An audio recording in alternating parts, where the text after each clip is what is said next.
Bueno, entonces sí, sabe, como ustedes saben mejor que yo, Petro cumplió 2 años de gobierno y pues hubo muchos balances, como suele hacerse.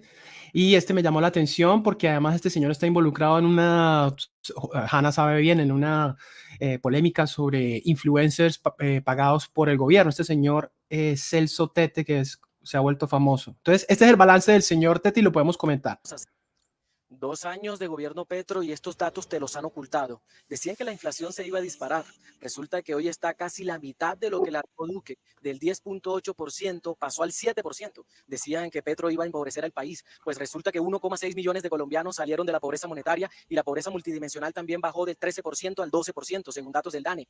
Decían que iba a acabar el empleo. Pues resulta que el desempleo anual en Colombia bajó del 11,5% que lo dejó el uribismo al 10,2%. Decían que con Petro íbamos a hacer filas para comprar alimentos y hasta papel higiénico. Resulta que se cuadriplicó el crecimiento de la agricultura en Colombia. Pasamos del 2,3% con Duque al 9,3% de crecimiento con Petro. 16,000 hectáreas de tierras fértiles a poblaciones campesinas y víctimas del conflicto armado se compraron. Decían que el dólar con Petro se iba a poner a 7,000 pesos, ¿se acuerdan? Resulta que está a 500 pesos más barato de lo que lo dejó Duque y nuestra moneda fue una de las que más se valorizó en el mundo según el estudio de Bloomberg. Decían que Petro iba a espantar la inversión privada. Pues resulta que aumentó la inversión extranjera de 9.600 millones de dólares con Duque a 12.169 millones de dólares con Petro. Decían que nadie iba a visitar a Colombia. Pues resulta que el turismo extranjero está a cifras récord en el país. Pasamos de 4.100.000 turistas con Duque a 6 millones de turistas con Petro en 2023 y en lo que va corrido de 2024 ya van 3.200.000 turistas extranjeros según datos de migración. Decían que la economía del país se vendría al piso. Resulta que el Banco Mundial acaba de proyectar un 3% de crecimiento económico para Colombia en 2025, más que la de Estados Unidos incluso.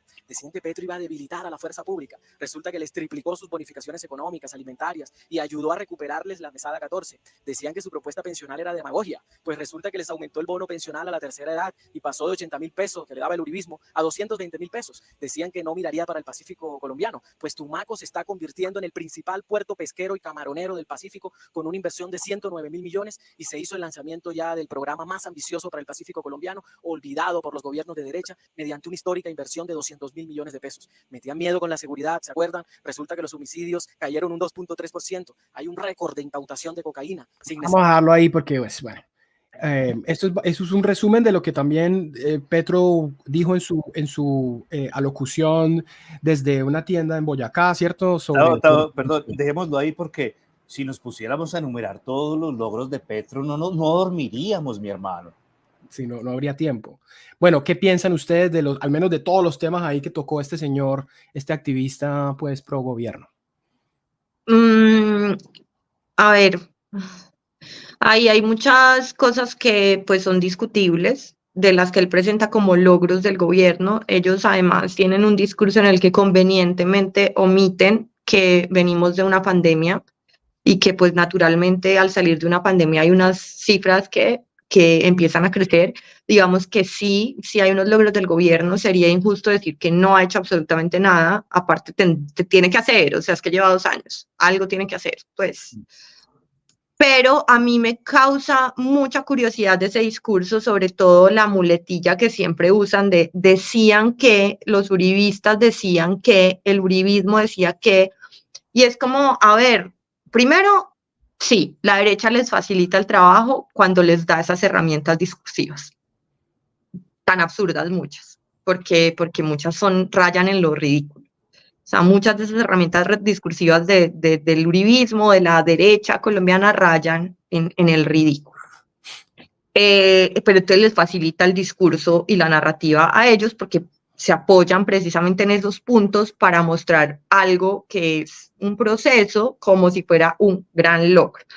Y lo otro que me causa curiosidad es precisamente lo que mencionabas al comienzo, y es que de verdad el periodista no es independiente cuando lo paga el presidente. Y este señor tiene unos contratos pues millonarios en precisamente comunicaciones e influence con presidencia.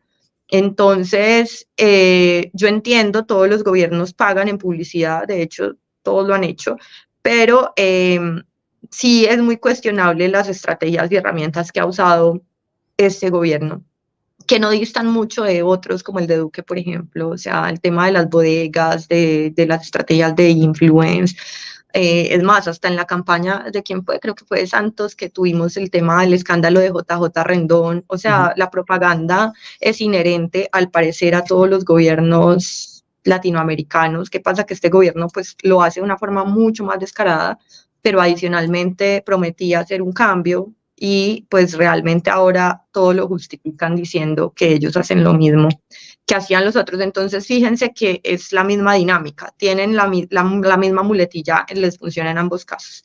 Mientras que los otros hacían esto, yo hago esto. Pero cuando yo hago algo malo, los otros también lo hacían. Entonces, es una suerte de disonancia que a mí me causa angustia, porque finalmente esto es lo que llega pues al público general, y pues esto es lo que consumen las personas en su casa, en televisión, en YouTube, y es lo que repiten, y ellos se encargan muy bien de sembrar la narrativa de una manera que sea fácil de repetir, así no tenga ningún sustento técnico detrás. Y Y ahí eso ha da mucha fallado tristeza, Hanna, mucho. porque, perdón por interrumpirte, pero creo que es necesario. Da mucha tristeza, Hanna, porque pasas de ver a un amigo, a un colega, a una persona que siempre se mostró crítica, a una persona que parece reblandecida mental, todavía ahora diciendo, pero es que nadie había pensado en trenes, y viste que Petro sí nos va a hacer trenes. Ave María, ¿cómo es que Pero no yo quieren creo ser que el eso gobierno lo del que nos cambio? muestra, Silvio, es que esas personas no, pues no eran críticas, simplemente eran personas que estaban inmersas también en una narrativa, porque en cambio hay otros que se mantienen críticos. Hay personas que yo conozco que han sido capaces, Pues volviendo mire Pedro a la Adrián, el escaramuza, propio Pedro Adrián que estuvo hace 8 días.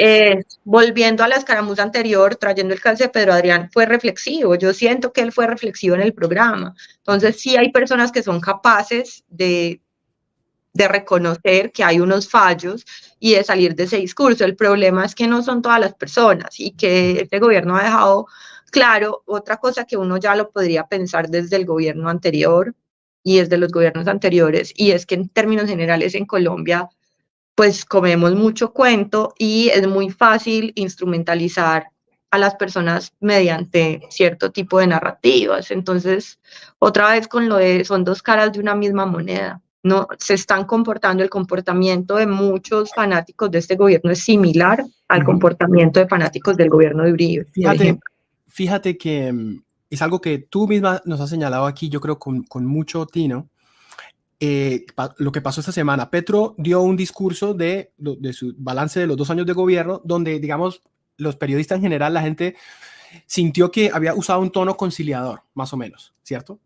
Al día siguiente, o no sé si el mismo jodido día, pone un trino absurdo donde dice que lo que había antes era dictadura, era cierto que lo de Uribe era, se me olvida el textual lo que dice, pero tú viste el trino de presidente, ¿verdad? Que era como también refiriéndose a Venezuela, pero sin referirse a Venezuela, ¿cierto? Pero dice algo así, como que lo que había antes era dictadura porque ustedes no tenían A, B o C, pero lo que tenemos ahora es verdadera democracia. Entonces, ¿cierto? Y esa es la línea que toman sus activistas, ¿cierto? No toman la línea conciliadora, no. Esto es diferente, esto es de Gustavo Bolívar hablando de la financiación de influencers. Eso lo podemos también, si quieren, nos queda tiempo hablar ahorita. Yo quisiera dar mi humilde opinión Invitamos sobre... a los oyentes a suscribirse al canal, a activarse la campanita, llevando 1 hora y 14 minutos de programa. Vamos a escuchar a Tao redondear este tema y mostrar la noticia de Gustavo Bolívar, y luego pasaremos brevemente a las escaramuzas internacionales, donde hablaremos de Petro, el fundador de la inteligencia artificial en el mundo. Entonces, y el plan Bailey. Así que sigue, Gustavo, tenía que hacer esto para que entonces, estoy de acuerdo con Hanna en que es muy sospechoso ese muletilla, ¿no? Decían que Colombia se iba a volver como Venezuela, pero como no nos hemos vuelto como Venezuela, eso es un gran éxito, ¿cierto?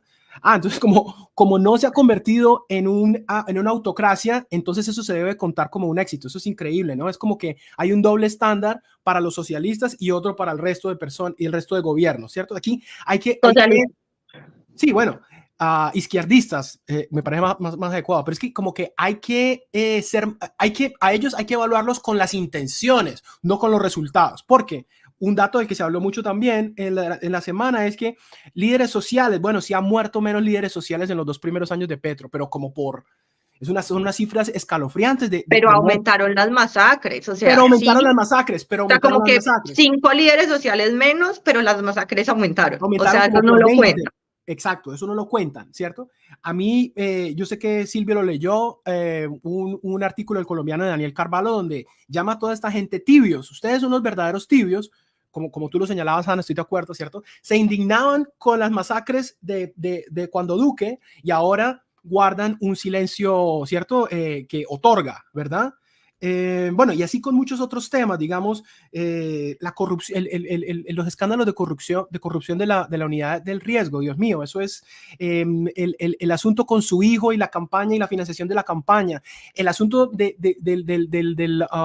polígrafo y de la señora Sarabia, por Dios, eso es como si no podemos hablar de eso o no se habla de eso más. Benedetti, Dios mío. Benedetti. Pero es que eso es toda una táctica, o sea, hay tantos escándalos diariamente que se Ajá, nos pierden las cosas importantes, nos claro. distraen con cosas, por ejemplo, y eso lo facilita mucho la oposición, de que estamos hablando entonces ahora, de que Petro volvió a decir Argamenón. Marica, hay otras cosas pasando. Es un poco la misma rabia que siento cuando me ponen a hablar de género, cuando hay Claro. otras cosas pasando. Es como, ve, me importa 5 si Petro dice Agamenón, Argamenón, Ahora, Armagedón, lo que quiera decir, estoy de acuerdo ese no es la contigo. discusión. Estoy de acuerdo contigo. Déjame concluir entonces el análisis de los 2 años de Petro. Lo que me gusta de Petro, ¿sí? O lo que me parece que es positivo. Sus expresiones acerca de la cocaína y la necesidad de legalizar la cocaína, eso me parece positivo. Ojalá no se perdiera entre las millones de ideas geniales que se le ocurren a cada momento y de su retórica despiporrada, que es un problema grande, pero eso de la cocaína se lo abono. También, aquí lo mencionó el activista pues bueno, la restitución de tierras y ese esfuerzo de restituir tierras al menos es algo que bueno, se lo anoto como algo positivo. Pero han sido tierras que no son fértiles, o sea, lo que él dice ahí es mentira, dice que son un montón de tierras fértiles y ya se ha mostrado que son tierras donde no se puede hacer nada. Los mismos campesinos se han quejado de que les están entregando tierras que Vale. no sirven. Bueno, totalmente de acuerdo. No sé si viste una caricatura de Bacteria, creo que fue, donde está Petro en un barquito, en un bote, y dice y tiene un montón de anclas, que son todos estos escándalos de Olmedo, de su hijo, no sé qué. Sí, no Y me dejan avanzar. no me dejan avanzar, pero es porque y la Corte Constitucional me continúa encontrando falencias en Eso no es normal. el Eso no es proyecto. normal. Claro, entonces digamos, ese es uno de los mayores problemas, obvio, es la incapacidad de ejecución, toda esa plata que está ahí sin ejecutarse, o sea, no ha sido un gobierno exitoso para nada, ¿cierto? Ahora, positivo, Dios mío, y esto yo sé que tú lo has dicho muchas veces, ya no estamos en el uribismo, por favor, avancemos, ya no más. Eso es positivo, no estamos peleando por los jodidos falsos positivos, que obviamente no hay que olvidarlos, y el juicio de Uribe continúa por ese asunto de los testigos, y eso deberá llegar a su conclusión, y Colombia tendrá que hacer un acto psicomágico para lidiar con esa atrocidad de los falsos positivos, pero dejen de compararse ya con Uribe, salgamos del uribato ya no más. Y Petro, en medio de todo, pues no es Uribe, ¿no? Ese es mi resumen. Gracias. No, estoy de acuerdo. Estoy de acuerdo. O sea, Bueno, como que ya, marica, presenta tus logros como tuyos, deja de revivir una cosa innecesariamente que además les estás dando oxígeno. O claro. sea, hacer eso es darles oxígeno para que regresen con más fuerza incluso. O sea, eso me molesta. A mí también. Sí, dejen de revivir a Uribe. Ya, ¿por qué? ¿Por qué, muchachos? ¿Saben por qué? ¿Saben por qué? Porque le temen al centro. Porque los colombianos en realidad somos de centro. Los liberales se volvieron godos y los godos se volvieron liberales en la Constitución del 91. Hubo un pacto, antes en el Frente Nacional, que escritores como Harold Alvarado Tenorio lo llaman la institucionalización del narcoestado, la institucionalización de la corrupción en Colombia, el Frente Nacional. Cuando se dieron las manos y dijeron, gobernamos 4 años cada uno, pero en el 91 Colombia se volvió de centro y temen al centro. Quieren siempre tenernos en un estado extremo para no decirnos la verdad. Y es que todos los colombianos soñamos con lo mismo, que cualquier fundamentalista ahora me escuchará y dirá, este Silvio, si ve que no estudio, si ve que no estudio, si ve que no estudio. ¿Cómo le da por decir que todos los colombianos queremos tanto tener una finquita y tener una pequeña empresita como que haya seguridad social? Ellos creen que eso es opuesto, que uno no puede apoyar la empresa privada y a la vez creer que debamos tener un poquito más de seguridad social. No, creen que son cosas opuestas. ¿Por qué? Porque así se los enseñó el manual del pequeño mamerto de la Universidad de El Orto, la cual saludo ahora y a todos sus decanos que nos escuchan. Para pasar quizás a la última y breve parte del programa. Los pachos tienen el mismo problema, Silvio. Sí, los pachos libertarios tienen el mismo problema a la inversa. O sea, creen que no es necesario el Estado. Estoy enfocado en ese público, pues porque ha habido un vueltazo de la tortilla. Hace 10 sí, pero años, yo creo que toca señalar. Estaba todo el tiempo en contra del uribato, ¿no? Al que todos los juristas me caían y me decían guerrillero. Yo también y sigo estando, pero por eso digo que hay que señalar a ambos, porque si no señalamos a ambos, caemos en el mismo péndulo. O sea, ambos son la cagada, Muchas gracias por dar ese punto de tope, ese cable a tierra. Y diciendo esto, vamos a pasar a las escaramuzas internacionales. Sí. Quiero proponer los 2 temas. El primero, Petro, que dice que él es, porque esto es internacional, aunque sea Petro, porque él es líder del mundo. Petro es líder mundial, aunque tú no lo quieras. Y presidente Petro le tienen envidia porque quiere cambiar al país con buenas ideas, como hacer trenes elevados. Entonces, él ahora dijo que él era el pionero de la discusión de la inteligencia artificial. Esto es bocato di Cardenale. Y quiero terminar con otra idea, que es la de Jaime Bailey y la propuesta de él, el complot de Jaime Bailey con el que quiere acabar con Venezuela. ¿Por qué no hablamos entonces primero de lo de la inteligencia artificial? Pues no, el tipo dijo que la inteligencia artificial era una droga peor que el fentanilo. A mí me causó mucha risa, hasta lo conversé con ChatGPT y por ahí subí el link de mi conversación, porque ChatGPT y yo estábamos igual de indignados, como no se puede satanizar las nuevas herramientas tecnológicas porque eso precisamente genera barreras y aprensión en las personas que ya tienen muchas.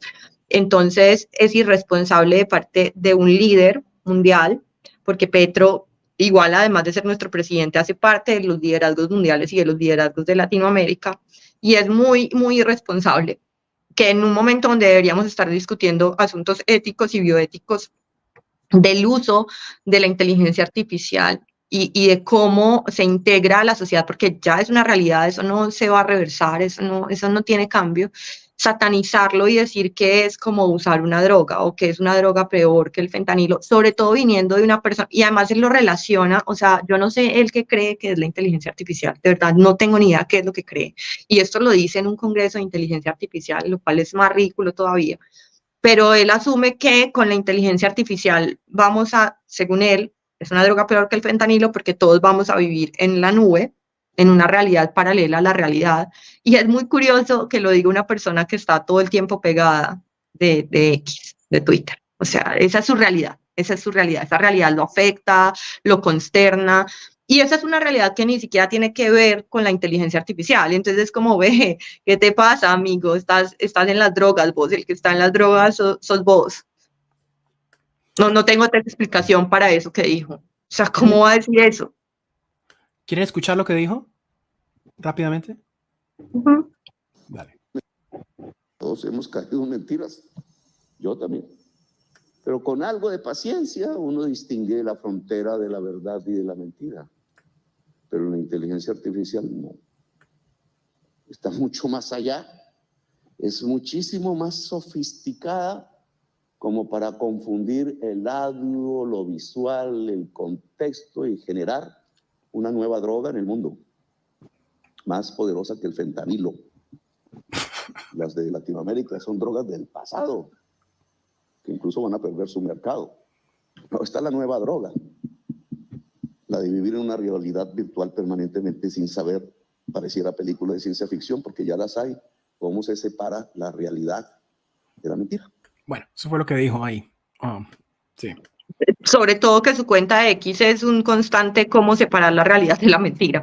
O Mire, sea, mire, yo doy mi opinión mientras ustedes van pensando en sus garrotazos.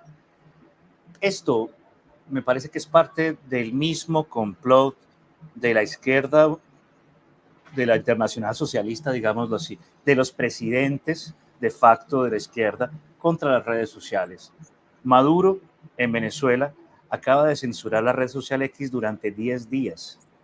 10 días en los que los venezolanos no pueden usar una red social. Y WhatsApp. En España, WhatsApp. no, las dos. En España, Pedro Sánchez, el gobierno del PSOE, o sea, del Partido Socialista Obrero Español, que ni es socialista, ni es obrero, ni es español. Ni es español. Y esto lo dice Javier Crae, poeta socialista. Esto lo dijo Javier Crae. Ahora tienen una ley, ¿saben para qué? Para vetar el tiempo que los ciudadanos pueden acceder al porno. Un carnet. Lo que han llamado es que el carnet de la paja. Y ¿saben para qué? Porque uno se puede reír y incluso la gente con ideología de género puede decir, oh sí, claro, esto es lo que deben hacer, porque además de instrumentalizar a la mujer con el contenido pornográfico, están destruyendo sus vidas. Hay que limitarles su libertad. Eso lo pueden decir. Muchas personas que nos están oyendo pueden decir esto.